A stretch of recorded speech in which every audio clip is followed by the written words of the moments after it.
ከዚህ ቪዲዮ በኋላ ለማትጠቀሙት ፓኬጅ ገንዘብ አታወጡ። ምክንያቱም በዚህ ቪዲዮ እንዴት ከስተም ፓኬጅ በመረጣችሁት የገንዘብ መጠን እና ቆይታ ክሬት እንደምታደርጉ አሳያችኋለሁ። እንዲህ አይነት ቲፖች እንዲደርሳችሁ ቻናሉን ሰብስክራይብ አድርጉ።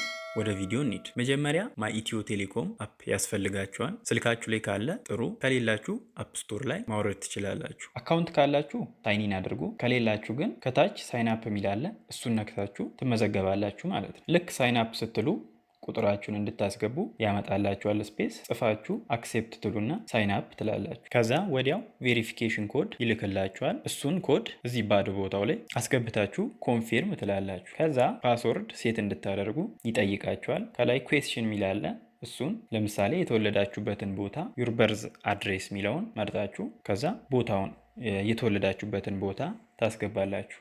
ይሄ የሚጠቅመው ለምንድን ነው? በኋላ ፓስወርድ ከረሳችሁ ይሄንን ጥያቄ ስለሚጠይቃችሁ ነው ማለት ነው። እሱን ታስገባላችሁ። ከዛ ፓስወርድ ታስገባላችሁ። ፓስወርድ ስታስገቡ በጣም እኔ ተቸግሬ ስለነበር ይሄን ፎርማት ተጠቀሙ። 2 ካፒታል ሌተር፣ 2 ስሞል ሌተር እና 2 ቁጥር ማለት ነው። አጠቃላይ 6 ዲጂት። ከዛ ኮንፊርም ትላላችሁ። ከዛ ሬጂስትሬሽን ሰክሰስፉል ይላችሁና ወደ ሳይኒን ማድረጊያ ፔጅ ይወስዳችኋል ማለት ነው። ከዛ ስልክ ቁጥራችሁንና የተጠቀማችሁትን ፓስወርድ ታስገባላችሁ ማለት ነው። ከዛ ሳይኒን ትላላችሁ። ከዛ ሳይኒን ስትሉ ቬሪፊኬሽን ኮድ ድጋሚ ይጠይቃል። ከዛ ጌት ኮድ የሚለውን ትነካላችሁ። ጌት ኮድ ስትሉት ቬሪፊኬሽን ኮድ ይላክላችኋል። እሱን ኮድ አሁንም ታስገቡና ሳይን ኢን ትላላችሁ። አውቃለሁ ፕሮሰሱ ትንሽ በስቷል። ይሄ ሁሉ አላስፈላጊ ነው፣ ግን ያው መሆን ስላለበት ከዚህ በኋላ ግን ቀላል ነው። ልክ ስትገቡ እንዲህ አይነት ስክሪን ነው ያለው። ከዛ ከታች ክሪኤት ፓኬጅ ሚል አማራጭ አለ። ከታች እሱን ትነካላችሁ። ከዛ ለራሳችሁ ከሆነ ሰልፍ፣ ለሌላ ሰው ለመላክ ከሆነ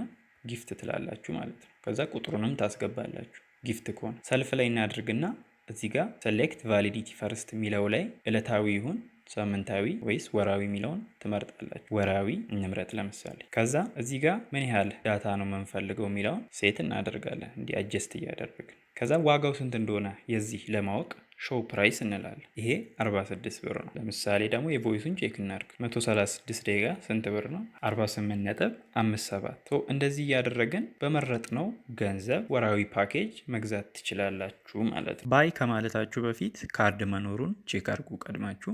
መግዛት የፈለጋችሁትን ባይ ትላላችሁ። ከዛ ባይ ካላችሁ በኋላ ከስር አሁንም ቬሪፊኬሽን ኮድ ይጠይቃችኋል። ጌት ትላላችሁ። ከዛ ቬሪፊኬሽን ኮድ ይገባላችኋል። እሱን አስገብታችሁ ኮንፊርም ትላላችሁ። ከዛ ፓኬጁ ይሞላላችኋል ማለት ነው። ይሄ ቪዲዮ ከጠቀማችሁ ቪዲዮ ላይክ እና ቻናሉን ሰብስክራይብ አድርጉ። ይመቻችሁ።